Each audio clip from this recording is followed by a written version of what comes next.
Barbecue के शौकीन अफराद के लिए बुरी खबर। आजकल हमारे नौजवान बच्चे और मर्द औरतें ज़्यादा मकदार में ग्रिल शुदा खुराक खाने के शौकीन हैं। हालांकि ग्रिल शुदा गोश्त खाने से कैंसर का ख़तरा बढ़ जाता है और हेट्रोकॉलिक अमाइनीज HAS और कोलोसाइकल एरोमेटिक हाइड्रोकार्बन्स BAHS की वजह से है। ये मैदे का कार्सिनोजेंस हैं, कैंसर का सबब बनते हैं, जो ग्रिलिंग के अमल के हिस्से के तौर पर बनते हैं।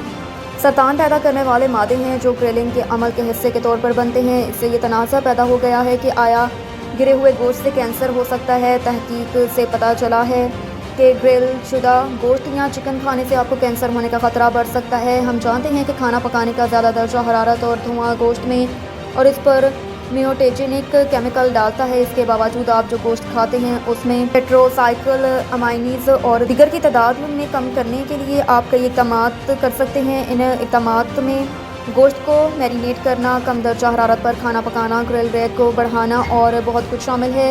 अपने बारबेक्यू को मनसूख करने और मौसम गर्मा की याददाश्त खो जाने पर उदासी में डूबने से पहले बारबेक्यू वाले गोश्त में कार्सिनोजेंस को कम करने के लिए आप कई चीज़ें कर सकते हैं। अक्सर काफ़ी हद तक उनमें से कुछ शामिल हैं। मैरिनेट करना, गोश्त को ग्रिल करने से पहले 20 मिनट तक मैरिनेट करने से हेट्रोसाइक्लिक अमाइनेज की तश्कील 90% तक कम हो सकती है।